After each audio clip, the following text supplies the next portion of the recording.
നമസ്കാരം, എൻ്റെ പേര് ആൽവിൻ. HSPM അഗ്രിഫാക്ട്സ് ചാനലിലേക്ക് എല്ലാവർക്കും സ്വാഗതം.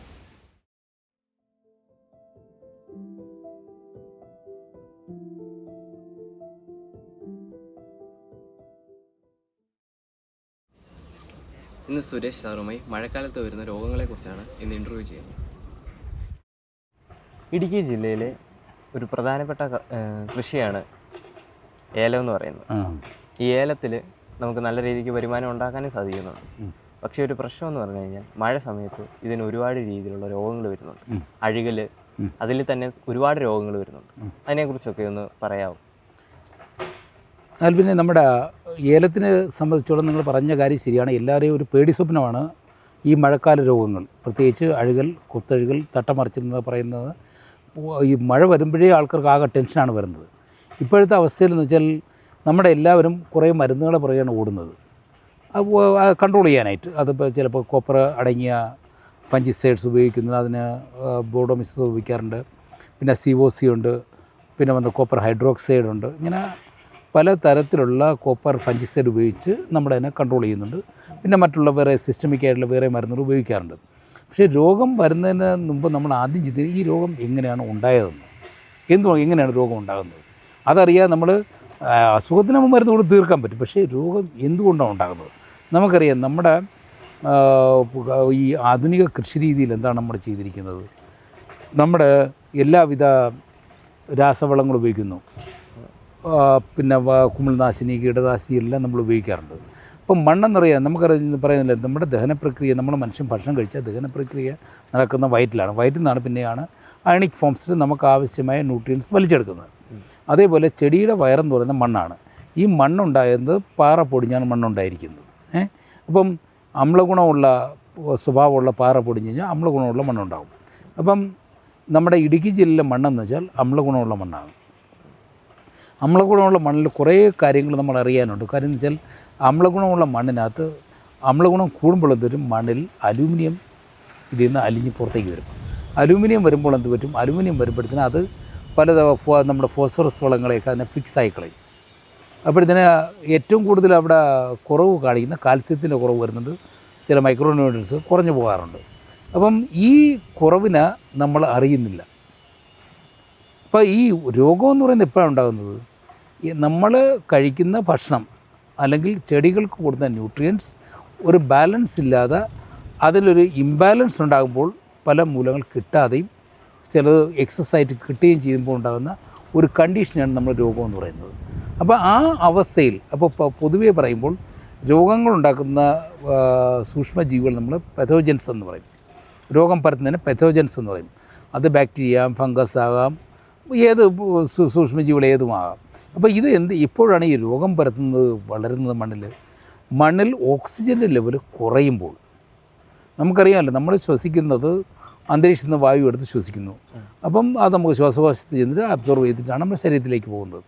അതേപോലെ ചെടികൾക്കെന്ന് വെച്ചാൽ അങ്ങനെ ശ്വാസകോശമില്ല. ചെടിയിലെ എല്ലാ ഭാഗത്തിനും ശ്വസന പ്രക്രിയ നടക്കുന്നുണ്ട്. അപ്പോൾ വേരിന് ശ്വാസം വേണം, മുകളിലുള്ള ഭാഗത്തിന് വേണം. അപ്പോൾ ഈ ശ്വസന പ്രക്രിയ നടക്കുമ്പോൾ മണ്ണെന്ത് ചെയ്യും? നമ്മൾ അമിതമായി രാസവളം ഉപയോഗിക്കുന്നു, മണ്ണിലെ കാർബൺ അളവ് കുറയുന്നു. പലതരത്തിലുള്ള ഈ മഴ പെയ്യുമ്പോൾ നമ്മുടെ സോയിൽ എറോഷൻ, ടോപ്പ് സോയിൽ ഒഴുകിപ്പോകുന്നു. അതിൻ്റെ മൂലം എന്ത് പറ്റും? മണ്ണ് കടുപ്പമുള്ളതായി മാറുന്നു. മണ്ണിലേക്ക് ഏറേഷൻ കയറുന്നില്ല. നമുക്കറിഞ്ഞൂടെ, വേനൽക്കാലം ആകുമ്പോൾ പണ്ട് കാലത്ത് കർഷകരുടെ മുള്ളിടുന്ന കേട്ടിട്ടുണ്ടോ? മുള്ളിടുന്ന എന്തിനാണ്? അതിൻ്റെ അകത്തേക്ക് ഓക്സിജൻ കയറി പോകാൻ. ഈ മണ്ണിലേക്ക് ഓക്സിജൻ ഏറേഷൻ കിട്ടിയാൽ മാത്രമേ നമുക്ക് പല മൂലകങ്ങളും അതിന് ശ്വസിക്കാൻ പറ്റുള്ളൂ, പല മൂലകങ്ങളും ചെടികൾ വലിച്ചെടുക്കാൻ പറ്റുള്ളൂ. അപ്പോൾ ഈ മണ്ണ് കോമ്പാക്റ്റ് ആകുന്നത് വഴി ഏറേഷൻ കുറയുന്നു. പണ്ട് കാലത്ത് ഏറേഷൻ എങ്ങനെയാണ് ഉണ്ടായിക്കൊണ്ടിരുന്നത്? മണ്ണ് തുറന്ന് മുകളിലേക്ക് ഹോൾ ഉണ്ടാക്കുന്ന വഴി, അതുവഴി ഏറേഷൻ നടക്കുന്നു. അതുവഴി നമ്മൾ മഴ പെയ്താൽ വെള്ളം അടിയിലേക്ക് പോകുന്നു. ഇപ്പോഴും പറ്റിയിരിക്കുന്ന വെച്ചാൽ ഈ നമ്മുടെ പുതിയ ഈ അമിതമായ രാസവള പ്രയോഗവും അറിവില്ലായ്മ കൊണ്ടുണ്ടാകുന്ന പല പല കാരണം കൊണ്ട് മണ്ണിൻ്റെ ഒരു ഫസ്റ്റ് ലെയർ അടിയിലേക്ക് കട്ടിയുള്ള അവസ്ഥയിലേക്ക് മാറും.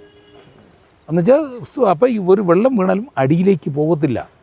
അതുകൊണ്ടാണ് നമ്മുടെ നാട്ടിൽ വെള്ളപ്പൊക്കമെല്ലാം കൂടുതലുണ്ടാകുന്നത്. കാര്യം വെച്ചാൽ ഈ ഹൈറേഞ്ച് നമുക്ക് ഇത്രയും മഴ കൂടുതൽ കിട്ടിയിട്ടും നമുക്കെന്തുകൊണ്ട് കുഴൽ കിണർ അടിച്ചാലും അല്ലെങ്കിൽ കിണർ കുത്തിയാലും വെള്ളം കിട്ടാത്തത്? ശ്രദ്ധിച്ചിട്ടുണ്ടോ? ഈ മണ്ണിലേക്ക് ഈ മഴ പെയ്യുന്ന വെള്ളം മണ്ണിൻ്റെ അടിയിലേക്ക് താഴ്ന്നു പോയാലേ ഗ്രൗണ്ടായിട്ട് റീചാർജിങ് ആവുള്ളൂ. അപ്പോൾ നമ്മുടെ ഈ പ്രയോഗം വഴി ഇത് മണ്ണിൻ്റെ മുകളിൽ തൊട്ട് താഴെയുള്ള ലെയർ കടുപ്പമായി പോകുന്നു. അപ്പോഴത്തേനും ഇത് അടിയിലേക്ക് പോകത്തില്ല, ഇൻഫിൽട്രേഷൻ നടക്കുന്നില്ല. അപ്പോൾ മണ്ണിര ഇല്ലാതായി. അപ്പോൾ അതുകൊണ്ടാണ് ഈ മണ്ണിലേക്ക് എയറേഷൻ കുറയുന്നത്. ഈ എയറേഷൻ കുറഞ്ഞു കഴിഞ്ഞാൽ വെള്ളം വീഴുന്നത് താഴേക്കും പോകുന്നില്ല. അപ്പോൾ അങ്ങനെയുള്ള അവസ്ഥയിൽ എന്ത് പറ്റും, ഈ മഴ പെയ്യുമ്പോഴത്തേക്ക് ഈ വെള്ളം മൊത്തം കെട്ടിനിൽക്കും, താഴേക്ക് പോകാതെ റൂട്ട് സോണിൽ കെട്ടി നിൽക്കുമ്പോൾ ചെടികൾക്ക് ആ വേരുകൾക്ക് ഓക്സിജൻ കിട്ടാതെ വരും. ആ ഓക്സിജൻ കിട്ടാതെ വരുന്ന അവസ്ഥയിൽ എന്ത് പറ്റും, നമുക്ക് ചെടികൾക്ക് ഈ അനേറോബിക് ഫോമായിട്ടുള്ള പതോജനിക് ഫോം ഡെവലപ്പ് ആവുന്നു. അപ്പോൾ ഈ അഴുകൽ രോഗം, മഴക്കാല രോഗങ്ങൾ ഒരു ദിവസം കൊണ്ടല്ല ഉണ്ടാകുന്നത്. അത് നമ്മുടെ ഈ മഴയ്ക്ക് ഒരു 2-3 മാസത്തിന് മുമ്പേ ഇതിൻ്റെ വർക്ക് സ്റ്റാർട്ടാവും, ഈ രോഗ ഡെവലപ്മെൻറ്റ് സ്റ്റാർട്ട്. അതുകൊണ്ട് ഇടയ്ക്കിടയ്ക്ക് മഴയൊക്കെ കിട്ടുമ്പം പെട്ടെന്ന് സ്റ്റാർട്ടാവും. അപ്പോഴും നമ്മളെന്താണ് ചെയ്യുന്നത്, ആ സമയത്ത് നമ്മൾ ഫഞ്ചിസൈഡ് അടിക്കുന്നുണ്ട്, പലതരത്തിലുള്ള സിസ്റ്റമിക് ഫഞ്ചിസൈഡ്. ഇപ്പോൾ അസോസ്ട്രോബിൻ പ്ലസ് ടെബിക്കോണാസോളുണ്ട്, അത് നമ്മൾ 150 മില്ലി 200 സ്പ്രേ ചെയ്യാറുണ്ട്. ചില സമയത്ത് നമുക്ക് ബാക്ടീരിയൽ ഇൻഫെക്ഷൻ കാണുന്നുണ്ടെങ്കിൽ വാലിഡാമൈസിൻ അത് 150 മില്ലി ചേർക്കുന്നുണ്ട് 200 ലിറ്ററിൽ. അല്ലെങ്കിൽ ബയോമൈസിൻ 100 മില്ലി ചേർത്തും, അതിനെ കസുകാമൈസിൻ എന്ന് പറഞ്ഞ് വരും. അങ്ങനെ പല തരത്തിലുള്ള 2 ബ്രോമോ എന്ന് പറഞ്ഞ് വരുന്നത്, അതാണെങ്കിൽ 30 മുതൽ 60 ഗ്രാം 200 ചേർത്ത് കഴിഞ്ഞാൽ ബാക്ടീരിയ നമുക്ക് കൺട്രോൾ ചെയ്യാൻ പറ്റും. അപ്പോൾ അങ്ങനെ പല തരത്തിലുള്ള ഫഞ്ചിസൈഡ് കൊടുത്ത് നമ്മുടെ അതിനെ കൺട്രോൾ ചെയ്യാറുണ്ട്. അപ്പോൾ നമ്മൾ ഫഞ്ചിസൈഡ് കൊടുക്കുമ്പോഴും എപ്പോഴാണ് ഓരോ ചെടികൾ നോക്കിയിട്ട് ആ സമയത്ത് ആ ഫംഗസിൻ്റെ സ്റ്റേജ് എങ്ങനെയാണ്, അത് ഫംഗസ് ഇനിഷ്യൽ സ്റ്റേജിലാണോ, ഇൻഫെക്ഷൻ സ്റ്റേജാണോ, അതോ അതിൻ്റെ സ്പോർ ഡെവലപ്മെൻറ്റ്, അതിൻ്റെ റീപ്രൊഡക്റ്റീവ് സ്റ്റേജിലാണോ, അല്ലെങ്കിൽ അതിൽ നിന്ന് സെക്കൻഡറി അത് വിത്ത് അതിൻ്റെ സ്പോർ മുളച്ച് അടുത്ത ഇൻഫെക്ഷൻ സ്റ്റേജിലേക്ക് മാറുന്നതെന്ന് നോക്കിയിട്ട് അതിനനുസരിച്ചുള്ള ഫഞ്ചിസൈഡാണ് കൊടുക്കുന്നത്.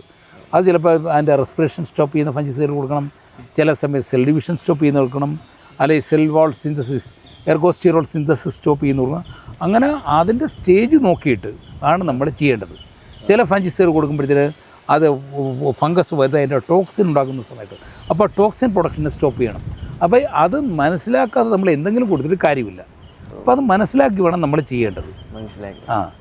അപ്പം ഈ അഴുകൽ രോഗത്തിനെ പറ്റിയാണ് നമ്മൾ പറഞ്ഞത്. അപ്പോൾ ഈ അഴുകൽ രോഗം വന്നു കഴിഞ്ഞ് നമുക്കത് എങ്ങനെ നമുക്കതിനെ മാനേജ് ചെയ്യണം എന്നുള്ളതാണ് ഏറ്റവും വലിയൊരു കാര്യം. ഇപ്പം നമ്മൾ കൺവെൻഷനലായിട്ട് നമ്മൾ ബോഡോമിശ്രിതം കൊടുക്കുന്നു, അല്ലെങ്കിൽ നമ്മുടെ സിഒസി സ്പ്രേ ചെയ്യുന്നു, അല്ലെങ്കിൽ നമ്മുടെ മറ്റുള്ള മെറ്റലാക്സിൽ കൊടുക്കുന്നുണ്ട്. അങ്ങനെ പല രീതി മെറ്റലാക്സിൽ പ്ലസ് മാംഗോസ് കൊടുക്കുന്നു, പല രീതിയിലുള്ള ഫഞ്ചിസൈഡ് നമ്മൾ കൊടുത്ത് ഇതിനെ കൺട്രോൾ ചെയ്യാൻ നോക്കുന്നുണ്ട്. അതേസമയം ഈ മഴ ഇങ്ങനെ കണ്ടിന്യൂസ് പെയ്തുകൊണ്ടിരുന്നാൽ എന്ത് ചെയ്യും, മഴ തോരാതെ ഒരു മാസം 1.5 മാസം പെയ്തുകൊണ്ടിരിക്കുകയാണ്. അപ്പോൾ ഇതെല്ലാം നമ്മൾ പലതും ബോഡോ മിശ്രിതം സിഒസിയിലെ കോൺടാക്ട് ഫഞ്ചിസൈഡ് തട്ടുന്ന അടുത്ത് മാത്രമേ പോവുള്ളൂ. അപ്പം അങ്ങനെയുള്ള സമയത്ത് നമ്മൾ എന്ത് ചെയ്യും, ഇപ്പോഴത്തെ അവസ്ഥ അനുസരിച്ച് ബോഡോ മിശ്രിതത്തിന് ഒരു ബാരൽ തയ്യാറാകുന്ന 1200 രൂപ ഒന്ന് ഈ അടുത്തൊരു വീഡിയോയിൽ കണ്ടായിരുന്നു. അപ്പം എല്ലാത്തിനും ഭയങ്കരമായിട്ട് വില കൂടി. ആ സമയത്ത് മഴ സമയത്ത് കർഷകർ ചെയ്യുന്നത് എന്താണ്, എല്ലാം മേടിച്ചുകൊണ്ട് വെച്ചിട്ട് അത് നോക്കിയിരിക്കും, മഴ കുറയുമ്പോൾ നമുക്ക് സ്പ്രേ ചെയ്യാം. അപ്പോഴെന്ത് പറ്റും, ഈ മഴ നിന്നില്ലെങ്കിൽ എന്ത് പറ്റും, ഈ സാധനം അറ്റാക്ക് ചെയ്ത് മാക്സിമം ഡാമേജ് ഉണ്ടാകും. അപ്പോൾ മഴയത് കൊണ്ട് അടിച്ചു കഴിഞ്ഞാൽ മൊത്തം വേസ്റ്റായി പോകും, സാമ്പത്തിക നഷ്ടമുണ്ടാകും. അപ്പോൾ കർഷകരെന്ത് ചെയ്യും, അപ്പോൾ ആ സമയത്ത് വളരെയധികം ടെൻഷനോടുകൂടി ഇത് അഴുകുന്ന നോക്കി നിൽക്കുക. അപ്പോഴേ ചിലപ്പം സിഒസിയും കുമ്മായും മിക്സ് ചെയ്ത് അതിൻ്റെ ശരത്തിലിട്ട് കൊടുക്കും, കുമ്മായും ഇട്ടും, അങ്ങനെ പല രീതിയിലുള്ള കാര്യങ്ങൾ ചെയ്യാറുണ്ട്. അപ്പോൾ നമുക്ക് ഇതിനെ എന്തുകൊണ്ടാണ് ഈ അഴുകൽ വരുന്നതെന്നൊന്ന് നോക്കാം. ഒന്ന് ഞാൻ പറഞ്ഞ മണ്ണ് കോമ്പാക്റ്റ് ആകുമ്പോൾ ഇൻഫിൽട്രേഷൻ കുറയുന്നു, എയറേഷൻ കുറയുന്നു. രണ്ടാമത്തെ കാര്യം നമുക്കറിയാതെ ഏത് ഒരു മണ്ണിന് ആരോഗ്യമുണ്ടെന്ന് പറയുന്നത് എപ്പോഴാണ്, മണ്ണിൽ സൂക്ഷ്മജീവികളുടെ പ്രവർത്തനം ശരിയായി നടക്കുമ്പോൾ. നമ്മുടെ അമിതമായി രാസവളങ്ങളും കുമിളനാശികളെല്ലാം മണ്ണിൽ ഒഴിച്ചു കഴിഞ്ഞാൽ എന്താണ് സംഭവിക്കുന്നതെന്നറിയാം, മണ്ണിലുള്ള സൂക്ഷ്മജീവികളുടെ പ്രവർത്തനം കുറയുന്നു, അല്ലെങ്കിൽ അത് ഡോർമൻ സ്റ്റേജിലേക്ക് പോകും, അല്ലെങ്കിൽ അത് ഇല്ലാതെയാവുക ചെയ്യുന്നൊരവസ്ഥ ഉണ്ടാകുന്നു. അതുകൊണ്ടാണ് ഇപ്പോഴും പണ്ട് കാലത്തൊന്നും നമ്മൾ ഈ ബയോ ഫെർട്ടിലൈസറെന്നും ബയോ ഫഞ്ചിസൈഡ് പെസ്റ്റിസൈഡിനെ പറ്റിയൊന്നും അത്ര പ്രചാരമില്ലായിരുന്നത്. അന്ന് കാലത്തൊക്കെ എന്തായിരുന്നു, പണ്ട് കൃഷി പോകുന്ന വല്ലപ്പോൾ ട്രൈക്കോഡർമ കൊടുക്കുമായിരുന്നു, സ്യൂഡോമോണസ്. ഇപ്പോൾ എത്ര തരം ഫഞ്ചിസൈഡാണ് വരുന്നത്. ഒരുപാട് കമ്പനികൾ ഈ വിപത്തിനെ തിരിച്ചറിഞ്ഞുകൊണ്ട് ഒരുപാട് ബയോ ഫെർട്ടിലൈസർ ഉണ്ടാകുന്ന കമ്പനികൾ വന്നിട്ടുണ്ട്. രണ്ടാമത് നമ്മുടെ സർക്കാർ സ്ഥാപനങ്ങളും അത് തയ്യാറാക്കി കർഷകർക്ക് കുറഞ്ഞ ലെവലിൽ കൊടുക്കുന്ന കാര്യം തന്നെ. ഇത് കൊടുത്ത് മണ്ണിൽ നഷ്ടപ്പെട്ട സാധനത്തിന് തിരിച്ചു കൊണ്ടുവരാനുള്ള ഒരു വലിയൊരു ശ്രമമാണ് നമ്മുടെ സർക്കാർ തലത്തിലും അല്ലെങ്കിൽ പ്രൈവറ്റ് കമ്പനികൾ തലത്തിലും അവർക്ക് ടെക്നോളജി ട്രാൻസ്ഫർ ഗവൺമെൻറ് ചെയ്തിട്ട് അവരെല്ലാം ഇതെല്ലാം ചെയ്യുന്നത്. അപ്പോൾ ഈ മണ്ണിന് ജീവൻ വെപ്പിക്കുക എന്നുള്ളത് സൂക്ഷ്മജീവികളുടെ ഏറ്റവും വലിയൊരു കാര്യമാണ്. അപ്പോൾ ഈ സൂക്ഷ്മജീവികൾ നമുക്കറിയാമല്ലോ, നമ്മുടെ ഫോറസ്റ്റിലൊക്കെ നമ്മൾ കണ്ടിട്ടുണ്ട്, അവിടെ ആരും പോയി വളമിടുന്നില്ല, മരമൊക്കെ ആർത്ത് വളരുന്നു. പക്ഷേ നമ്മൾ വളം ഇടുന്ന ഇപ്പോൾ ഒരു തേക്ക് നമ്മൾ കൊണ്ടുവച്ച് നമ്മുടെ തേക്ക് കൊണ്ട് നട്ട് വളമിട്ട് എല്ലാം ഇട്ട് വളർത്തിക്കഴിഞ്ഞാലും ഒരു ഫോറസ്റ്റിൽ അത് നമ്മളെ കൂപ്പ് തേക്കുന്ന അത് വളരുന്ന അത്ര വളർച്ച എന്തുകൊണ്ട് നമ്മളിവിടെ വളരുന്നില്ല? അപ്പം നമ്മുടെ മണ്ണിലെന്ന് വെച്ചാൽ പലതരത്തിലുള്ള വളപ്രയോഗങ്ങളും പല കാര്യങ്ങൾ ചെയ്തിട്ടുണ്ട്. എന്നുവെച്ചാൽ മനുഷ്യൻ അതിനെ മണ്ണിനെ ഡിസ്റ്റർബ് ചെയ്തു, അതിൻ്റെ biological physical chemical properties disturbance ഉണ്ടായി നമ്മുടെ മനുഷ്യൻ്റെ കൂടുതൽ ഇടപെടൽ വഴി. എന്നുവെച്ചാൽ മനുഷ്യരാശിയുടെ ഒരു രീതി എന്താണെന്ന് വെച്ചാൽ മനുഷ്യൻ്റെ പോപ്പുലേഷൻ കൂടുന്നതിനനുസരിച്ച് നമുക്ക് ഭക്ഷണം അത്യാവശ്യമാണ്. അപ്പോൾ ഭക്ഷണത്തിൻ്റെ കുറവിനെ പരിഹരിക്കാൻ പല തരത്തിലുള്ള വളങ്ങളും കാര്യങ്ങളും പല ടെക്നിക്കുകൾ ഉപയോഗിച്ച് മാക്സിമം ഉൽപ്പാദനം കൂട്ടാൻ ശ്രമിക്കാറുണ്ട്. അപ്പോൾ നമുക്ക് നെല്ലിൻ്റെ കാര്യത്തിൽ നെല്ല് ഇത് കണക്ക് പണ്ട് കാലത്ത് യൂറിയ ഇട്ടാൽ കൂടുതൽ ഉൽപ്പാദനം കൂടുമായിരുന്നു. അത് കഴിഞ്ഞിട്ട് പിന്നെ രണ്ടാമത് വന്നിട്ട് അത് എത്ര കൂട്ടി ഇട്ടിട്ടും ഉൽപ്പാദനം കുറഞ്ഞു വന്നായിരുന്നു. അത് നമ്മുടെ ഇൻ്റർനാഷണൽ റൈസ് ഇൻസ്റ്റിറ്റ്യൂട്ട് ഫിലിപ്പീൻസിലൊക്കെ നടന്ന സ്റ്റഡീസിൻ്റെ ഭാഗമായിട്ടാണ് വന്നത്. അപ്പോൾ ഇങ്ങനെ ഓരോ വർഷം കഴിഞ്ഞ് കുറഞ്ഞു വരും. നമുക്കറിയാം പണ്ട് കാലത്ത് ഏലമൊക്കെ ചില ആൾക്കാർ 1000-1200 കിലോ എടുക്കുമായിരുന്നു. ആ എടുത്ത് അവർക്ക് പലർക്കും സ്പൈസ് ബോണ്ടിയൊക്കെ അവാർഡെല്ലാം കിട്ടിയിട്ടുണ്ട്. പക്ഷേ ഇപ്പോഴത് നോക്കുമ്പോഴത്തേന് അത് ആ 1200 എന്ന് പറഞ്ഞാൽ റേഞ്ചിൽ എത്താനായിട്ട് വളരെ പ്രയാസം. അവർ അന്ന് ചെയ്തേക്കാളും കൂടുതൽ അഡ്വാൻസ്ഡ് വളപ്രയോഗവും ടെക്നോളജിയും ഇറിഗേഷൻ മെത്തേഡ്സ് എല്ലാം ഉപയോഗിച്ചിട്ടും ഇപ്പോഴും ആ രീതിയിലുള്ള ഉൽപ്പാദനക്ഷമത വരുന്നില്ല. എന്തുകൊണ്ട് നമ്മൾ ചിന്തിച്ചിട്ടുണ്ടോ? ഈ സൂക്ഷ്മജീവികളിലുണ്ടാകുന്ന സൂക്ഷ്മജീവികളുടെ നാശത്തിൻ്റെ ഫലമായിട്ടുണ്ടായ ഒരു വിഷയമാണ് ഇപ്പോൾ നടന്നുകൊണ്ടിരിക്കുന്നത്. അപ്പോൾ അതിന് നമുക്ക് അത് വഴിയുമ്പോൾ പല രോഗങ്ങളും ഉണ്ടാകുന്നത്. രോഗമെന്നും പറഞ്ഞ നോർമൽ പ്രകൃതിക്ക് എല്ലാ രോഗങ്ങളെയും പ്രതിരോധിക്കാൻ അതിൻ്റേതായ ഒരു മെക്കാനിസം ഉണ്ട്. എന്നുവെച്ചാൽ ഒരു ചെടിയുണ്ട്, ഞങ്ങൾ പറയാം, ഒരു ചെടിയെപ്പറ്റി പറയുമ്പോൾ അത് ചെടി വളർന്നുകൊണ്ടിരിക്കും. അതിൻ്റെ ഏരിയൽ പാർട്ട് നമ്മൾ ഷൂട്ട് സിസ്റ്റം എന്ന് പറയും, അടിയിലുള്ള ഭാഗത്ത് റൂട്ട് സിസ്റ്റം എന്ന് പറയും. അപ്പോൾ ഈ ചെടി ഭക്ഷണം ഉണ്ടാക്കുമ്പോൾ ഈ ചെടിക്ക് ആവശ്യമായ ന്യൂട്രിയൻസ് മണ്ണിൽ നിന്ന് അലിയിപ്പിച്ചു കൊടുക്കാനും മണ്ണിലെ ഈർപ്പം നിലനിർത്താനും എയറേഷൻ കൂട്ടാനും എല്ലാം സഹായിക്കുന്നത് ഈ നമ്മൾ കാണാത്ത കണ്ണുകൊണ്ട് കാണാൻ പറ്റാത്ത ഈ സൂക്ഷ്മജീവികളാണ് ആ പ്രവർത്തനം നടത്തുന്നത്. അറിയാം. അപ്പോൾ അതിന് പ്രതികൂല ചെടികൾ ഭക്ഷണം ഉണ്ടാക്കിയിട്ട് എന്ത് ചെയ്യും? ഇവർ ഈ സഹായം ചെയ്യുന്നതിന് അതിനുള്ള സഹായമായിട്ട് ഈ ഭക്ഷണം ഉണ്ടാക്കിയിട്ട് ഈ വേര് വഴി പുറത്തേക്ക് പല തരത്തിലുള്ള രാസാഗ്നികളും ന്യൂട്രിയൻസും അമിനോ ആസിഡ്സും അങ്ങനെയുള്ള എല്ലാ ഷുഗേഴ്സ് എല്ലാം ഇങ്ങോട്ട് വിട്ടുകൊടുക്കും. അപ്പോൾ എന്തോരും ഇത് കിട്ടിക്കഴിയുമ്പോൾ ഈ മൈക്രോബ്സ് ഭയങ്കരമായിട്ട് വളരും.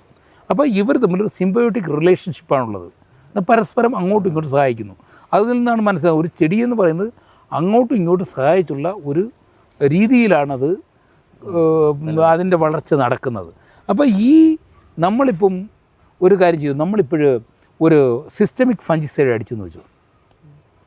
ചില സമയത്ത് അസുഖം വന്നു കഴിഞ്ഞാൽ അടിച്ചേ പറ്റുള്ളൂ. അപ്പോൾ സിസ്റ്റമിക് ഫംഗിസൈഡ് അടിച്ചു കഴിഞ്ഞാൽ, ഇലയിൽ അടിച്ചു കഴിഞ്ഞാൽ അത് ചെടിയുടെ മൊത്തം ഭാഗത്തും അത് വ്യാപിച്ച് ആ രോഗാണുക്കളെ കൊന്നുകളയോ അതിനെ ഡോർമൻ്റാക്കി ഇല്ലാതാക്കും. അതാണ് നമ്മുടെ ഉദ്ദേശം. അപ്പോഴിത് പറ്റുന്ന എന്താണ്?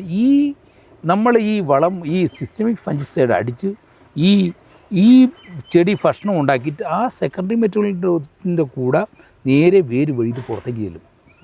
അപ്പോൾ അവിടെ വളരുന്ന ഇതിനെ സപ്പോർട്ട് ചെയ്ത് വളർന്നുകൊണ്ടിരിക്കുന്ന ബെനിഫിഷ്യലായ സൂക്ഷ്മജീവികൾക്ക് ഇതിൻ്റെ എഫക്റ്റ് കൊണ്ട് അവനും അവിടെ ഡോർമൻ്റ് ആവും, അവൻ്റെ പ്രവർത്തനം അവിടെ കുറയുന്നു.